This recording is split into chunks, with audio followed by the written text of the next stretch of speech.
our success as leaders. We had a system in place for resolving issues effectively, and we still do today. And I believe that some of those Wolf Clan characteristics are in Mitch, that he'll be able to mediate and bring settlement and peace in difficult situations.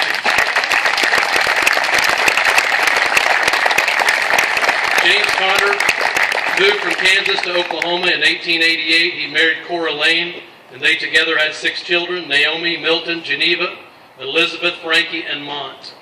James became a member of the Indian Police Force, and he served the community for over 18 years. For his service, he received $10 a month. He certainly was not a greedy person. Later, he became a U.S. Marshal, serving in this role for several years. As a long-serving law enforcement officer, he was an honest and fair-minded person of judgment and character. It was recorded in the newspaper at the time of his death in December of 1933 that he was the oldest living Indian ex-marshal in the state of Oklahoma. He too was a fine public servant. And I feel certain that some of James Cotter's personal characteristics are in the character of his great-grandson, Mitch Farrell.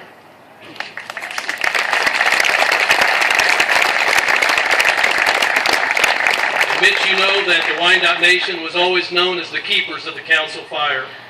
This honor was a title and was recognized historically by all the other Indian nations.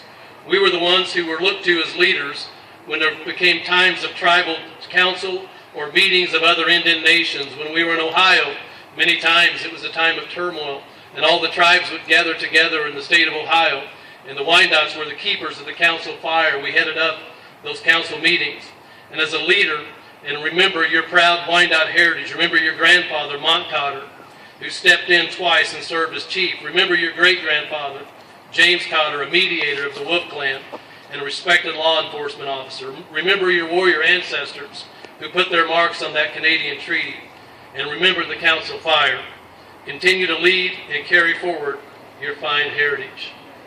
And today I say Tijame, which means thank you in our language. Thank you for allowing me to be here today. And I want to say God bless you all. And today I want to perform something that is very sacred among our people, and perform a pipe ceremony, a smoke ceremony. And it's something that is done at such times of this when we honor someone and we ask the Creator, we ask the Great Spirit, the Great Mystery, to look down upon, to bless a person in leadership. The pipe is our link between the earth and the sky. Nothing is more sacred. The pipe is our prayers in a physical form. And so as we take the mixture of tobacco and sweetgrass and of sage and of cedar, and we put that in the pipe, it represents the link between Mother Earth and Father Sky and the Great Spirit. The tobacco roots go deep in the earth, deep into Mother Earth, and the smoke rises up until the Great Spirit.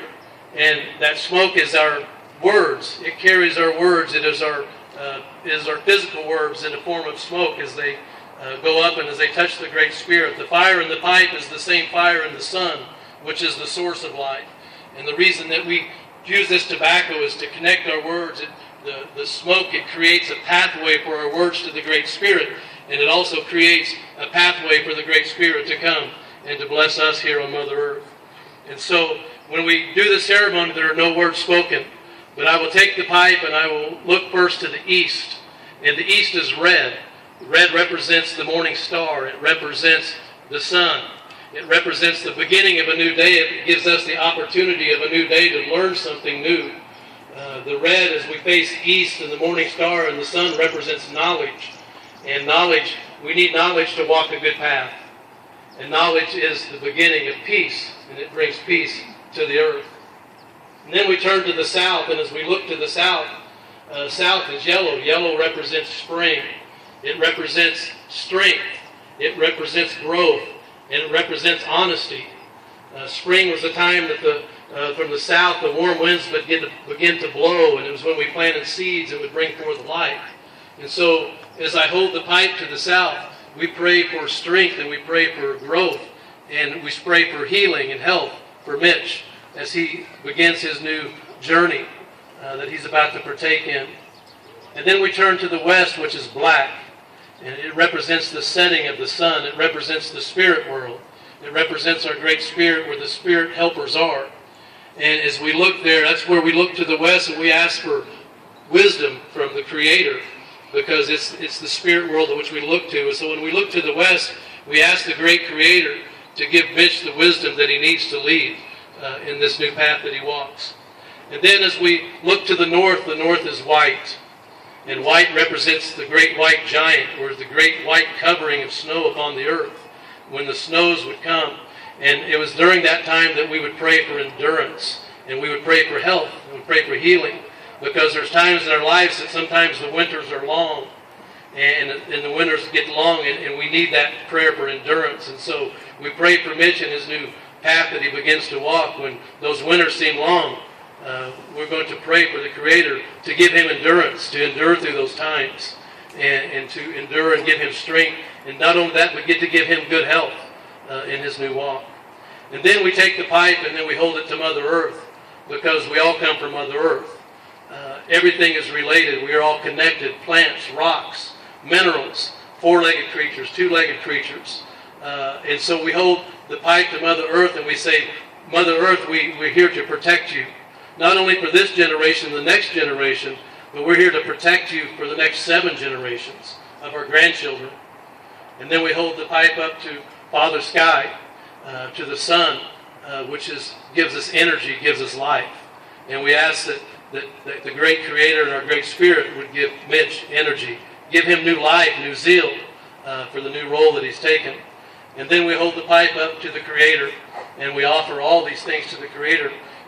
And Native people and Indians, we believe that once the smoke rises, then it seals our words, that we cannot tell a lie.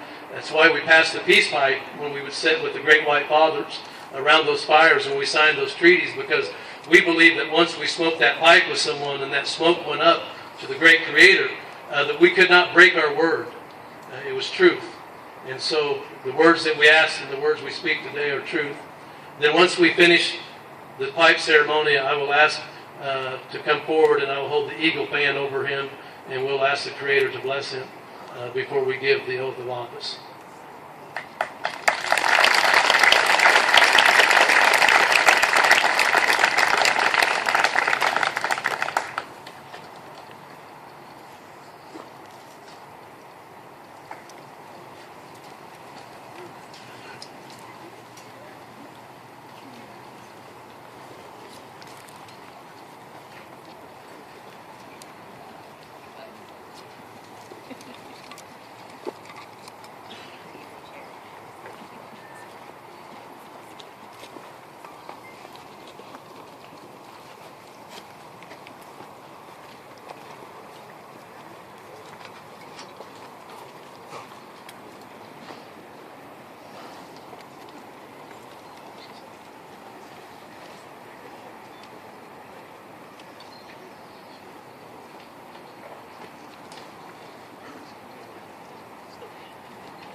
we ask for good things for Mitch, good things in his walk and his journey. All things, people who come in contact with him have a good feeling, feel good when they're with him, just feel peace when they're in his, when they're in the room with him, in his space.